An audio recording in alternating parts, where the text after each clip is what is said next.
Salam sama saudara dan saudari terkasih, salam damai sejahtera dan penuh sukacita untuk kita semua. Semoga kita semua tetap sehat dan selalu bersukacita. Kita berjumpa lagi dalam Renungan Lentera Jiwa bersama saya Romo Stefanus Turibius Rahmat PR, Lentera Jiwa, cahaya yang menerangi mata jiwa, mata batin dan mata iman kita, cahaya yang menerangi perjalanan hidup kita supaya hidup kita penuh dengan cahaya kebaikan dan kebenaran. Sama saudara dan saudari yang dicintai Tuhan Yesus. Dalam Renungan Lentera Jiwa kali ini saya mengajak kita semua untuk mendengarkan dan merenungkan bersama kisah inspiratif berikut ini tentang anakku ranking ke-23. Sama saudara dan saudari terkasih. Di kelasnya ada 25 orang murid. Dan setiap kenaikan kelas, anak perempuanku selalu mendapat ranking ke-23. Lambat laun ia dijuluki dengan panggilan nomor ini. Sebagai orang tua, kami tentu merasa panggilan ini kurang enak didengar.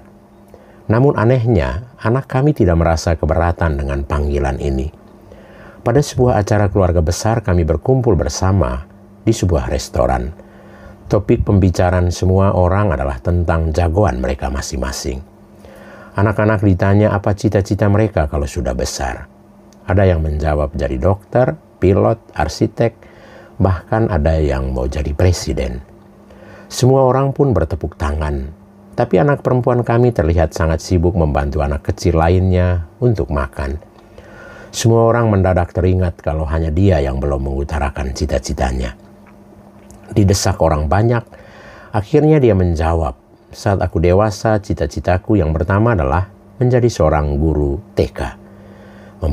Memandu anak-anak menyanyi, menari, lalu bermain-main." Demi menunjukkan kesopanan, semua orang tetap memberikan pujian. Kemudian menanyakan apa cita-citanya yang kedua. Dia pun menjawab, "Saya ingin menjadi seorang ibu, mengenakan kain celemek, bergambar Doraemon, dan memasak di dapur. Kemudian membacakan cerita untuk anak-anakku dan membawa mereka ke teras rumah untuk melihat binatang." Semua sanak keluarga saling memandang tanpa tahu harus berkata apa. Tampak raut muka istriku pun terlihat canggung sekali. Sepulangnya kami kembali ke rumah. Istriku mengeluh kepadaku, apakah aku akan membiarkan anak perempuan kami kelak hanya menjadi seorang guru TK? Anak kami sangat penurut. Dia tidak lagi membaca komik, tidak lagi membuat origami, tidak lagi banyak bermain.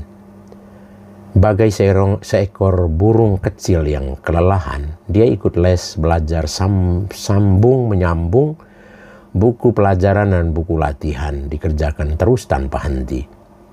Sampai akhirnya tubuh kecilnya tidak bisa bertahan lagi, terserang flu dan radang paru-paru. Akan tetapi hasil ujian semesternya membuat kami tidak tahu harus berbuat apa lagi. Mau tertawa atau menangis, karena tetap saja ranking 23. Kami memang sangat sayang pada anak kami ini, namun kami sungguh tidak memahami akan nilai di sekolahnya. Pada suatu minggu, teman-teman sekantor mengajak pergi rekreasi bersama. Semua orang membawa serta keluarga mereka. Sepanjang perjalanan penuh dengan tawa, ada anak yang bernyanyi, ada juga yang memperagakan kebolehannya. Anak kami tidak punya keahlian khusus, hanya terus bertepuk tangan dengan sangat gembira.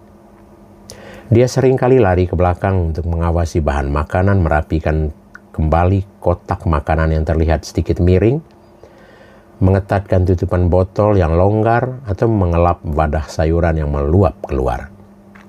Dia sibuk sekali bagaikan seorang pengurus rumah tangga cilik. Ketika makan, ada satu kejadian tak terduga. 2 orang anak lelaki teman kami, satunya si jenius matematika, satunya lagi ahli bahasa Inggris, berebut sebuah kue. Tiada seorang pun yang mau melepaskannya, juga tidak saling membaginya. Para orang tua membujuk mereka, namun tak berhasil. Terakhir anak kamilah yang berhasil melerainya dengan merayu mereka untuk berdamai. Ketika pulang, jalanan macet, anak-anak mulai terlihat gelisah Anakku membuat guyonan dan terus membuat orang-orang semobil tertawa tanpa henti. Tangannya juga tidak pernah berhenti. Dia mengguntingkan berbagai bentuk binatang kecil dari kotak bekas tempat makanan. Sampai ketika turun dari mobil bus, setiap orang mendapatkan guntingan kertas berbentuk hewan masing-masing. Dan mereka terlihat begitu gembira. Selepas ujian semester, aku menerima telepon dari wali kelas anakku. Pertama-tama mendapatkan kabar kalau anakku ranking sekolahnya tetap 23. Namun dia mengatakan ada satu hal aneh yang terjadi. Hal yang pertama kali ditemukannya selama lebih dari 30 tahun mengajar. Dalam ujian bahasa ada sebuah soal tambahan. Dalam soal itu tertera siapa teman sekelas yang paling kamu kagumi dan apa alasannya. Dan jawaban dari semua teman sekelasnya sama. Tak ada satu pun yang berbeda. Mereka serentak menuliskan nama anakku. Mereka bilang karena anakku sangat senang membantu orang. Selalu memberi semangat, selalu menghibur, selalu enak diajak berteman dan banyak lagi. Si wali kelas memberi pujian. Anak bapak ini kalau bertingkah laku terhadap orang benar-benar nomor 1. Tak berselang lama aku mencandai anakku dan berkata padanya, suatu saat kamu akan jadi pahlawan. Anakku yang sedang merajut selendang leher tiba-tiba menjawab, Bu guru pernah mengatakan sebuah pepatah, ketika pahlawan lewat, harus ada orang yang bertepuk tangan di tepi jalan. Dia lalu melanjutkan, Ayah, aku tidak mau jadi pahlawan. Aku mau jadi orang yang bertepuk tangan di tepi jalan saja. Aku terkejut mendengarnya. Dalam hatiku pun terasa hangat seketika. Seketika hatiku tergugah oleh anak perempuanku. Di dunia ini banyak orang yang bercita-cita ingin menjadi seorang pahlawan, jadi orang-orang hebat atau orang terkenal. Namun anakku memilih untuk menjadi orang yang tidak terlihat. Seperti akar sebuah tanaman tidak terlihat, tapi dialah yang mengokohkan. Dialah yang memberi makan, dialah yang memelihara kehidupan yang lainnya.